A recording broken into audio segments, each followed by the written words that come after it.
Bismillahirrahmanirrahim. Assalamualaikum warahmatullahi wabarakatuh. Bersua kembali dengan Ustaz Yazidul Akhir pada pelajaran yang kedua, sifat Allah Al-Malik, Al-Aziz dan Al-Quddus. Yang mana di dalam pelajaran yang kedua ini Ustaz menjelaskan arti dari Al-Malik, Al-Aziz, Al-Quddus dan bagaimana cara meneladani sifat-sifat tersebut di dalam kehidupan sehari-hari kita. Semoga sangat bermanfaat untuk anak ustaz. Semoga anak ustaz menjadi anak-anak yang soleh. Silakan ikuti terus video ustaz. Adapun materi pembelajaran kita pada kali ini adalah sifat Allah Subhanahu wa taala Al-Malik, Al-Aziz dan Al-Quddus. Semoga anak ustaz bisa mempelajarinya dan senantiasa untuk membaca buku yang berkaitan dengan asma Allah Subhanahu wa taala Al-Malik, Al-Aziz dan Al-Quddus. Al-Malik. Al-Malik artinya Allah Subhanahu wa taala yang maha merajai.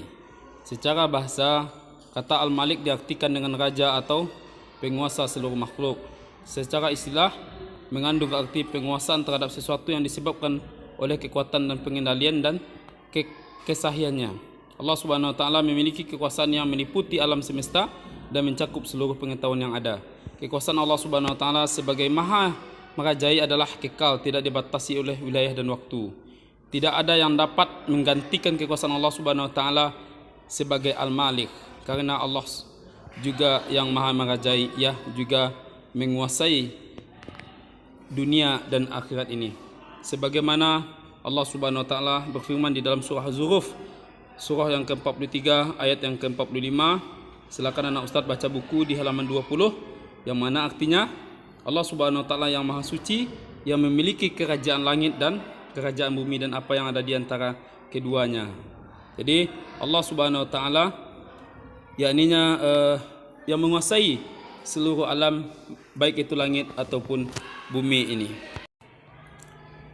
B. Al-Aziz. Al-Aziz artinya Allah Subhanahu wa taala yang maha perkasa. Salah satu sifat kesempurnaan Allah Subhanahu wa taala yang tergolong dalam Asmaul Husna adalah Al-Aziz, yang maha perkasa. Allah Subhanahu wa taala maha perkasa atas segala-galanya. Segala yang dikehendaki Allah Subhanahu wa taala pasti terlaksana. Al-Aziz atau maha perkasa menunjukkan bahwa Allah Subhanahu wa taala mempunyai kekuatan dan keperkasaan yang tidak ada tandingannya. Sebagai zat yang maha perkasa, keperkasaan Allah Subhanahu wa taala tidak pernah berkurang dan abadi. Berbeda dengan keperkasaan yang dimiliki oleh manusia dan makhluk yang lain. Keperkasaan manusia bersifat sementara dan bisa tergantikan oleh keperkasaan manusia lainnya. Jadi anak ustaz, Allah Subhanahu wa taala memiliki keperkasaan yang sungguh luar biasa yang dimiliki oleh seorang Allah Subhanahu wa taala yang tidak dimiliki oleh makhluknya Allah Subhanahu wa taala. C. Al-Quddus. Al-Quddus artinya Allah Subhanahu wa taala yang maha suci, yang dimiliki oleh Allah Subhanahu wa taala secara mutlak. Sifat Al-Quddus ini menunjukkan bahwa Allah Subhanahu wa taala bersih dari segala kekurangan, aib dan kesalahan. Tidak ada satupun yang menyamai kekuasaan Allah Subhanahu wa taala. Allah Subhanahu wa taala jauh dari sifat-sifat buruk karena Allah Subhanahu wa taala bersifat maha suci. Kita harus menteladani sifat Allah Subhanahu wa taala Al-Quddus yang berarti maha suci. Kita harus bisa menyucikan dan membersihkan diri terutama dari najis dan dari kesyirikan kepada Allah Subhanahu wa taala. Untuk menghadap Allah Subhanahu wa taala, tubuh kita harus bersih dari kotoran dan najis karena Allah Subhanahu wa taala adalah Tuhan yang menciptakan kita. Oleh karena itu, kita harus menyucikan diri dan hati kita saat kita beribadah kepada Allah Subhanahu wa taala.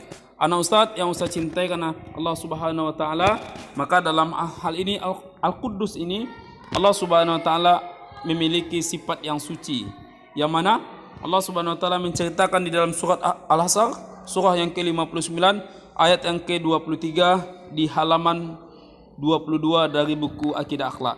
Silakan anak ustaz baca buku tersebut, yang mana menunjukkan bahwasanya Allah Subhanahu wa taala maha suci dari segala-galanya, suci dari kesyirikan dan suci dari orang yang mengotori Allah Subhanahu wa taala. D. cara meneladani sifat Allah Subhanahu wa taala Al-Malik, Al-Aziz dan Al-Quddus. Yang pertama, meneladani sifat Allah Subhanahu wa taala Al-Malik. Yang pertama, jangan sombong dengan harta, kekayaan dan kedudukan yang kita miliki, karena semua itu hanyalah titipan Allah Subhanahu wa taala. B. Mengendalikan keinginan dan nafsu untuk hal-hal yang kurang bermanfaat. C. Selalu bersyukur dengan rezeki yang dilimpahkan oleh Allah Subhanahu wa taala. D. Selalu berdoa hanya kepada Allah Subhanahu wa taala. Kemudian yang kedua adalah meneladani sifat Al-Aziz. Yang pertama, memiliki sikap tegar dalam menghadapi segala masalah, gigih dalam menuntut ilmu, menjalankan perintahnya, menjauhi larangannya dan menghadapi musibah yang datang. Berbesar hati dan pantang menyerah dalam menghadapi ujian yang diberikan oleh Allah Subhanahu wa taala. 3. Meneladani sifat Allah Subhanahu wa taala Al-Quddus. Al-Quddus memiliki arti yang maha suci. Kemudian bagaimana cara meneladani Al-Quddus tersebut? Yang pertama, menyucikan hati dengan berbuat baik kepada orang lain dimanapun, kapan dan kapanpun. Rajin melaksanakan solat tepat waktu untuk membersihkan hati dan kemunafikan dan riya. Kemudian menjaga lisan untuk tidak berkata kotor dan kurang terpuji. Menyembah dan mengagungkan Allah Subhanahu wa taala, bersyukur, berdoa dan meminta pertolongan hanya kepada Allah Subhanahu wa taala. Demikianlah video pembelajaran kita pada kali ini. Semoga bermanfaat. Anak Ustaz semoga menjadi anak-anak yang soleh dan solehah. Semoga ilmu yang Ustaz berikan tersebut bermanfaat bagi anak-anak Ustaz hendaknya. Amin. Amin ya rabbal alamin. Jaga kesehatan ya nak ya. Banyak berdoa kepada Allah dan kuatkan ibadah kita kepada Allah Subhanahu wa taala. Demikian yang dapat Ustaz sampaikan. Banyak maaf, wabillahi taufik wal hidayah. Assalamualaikum warahmatullahi wabarakatuh.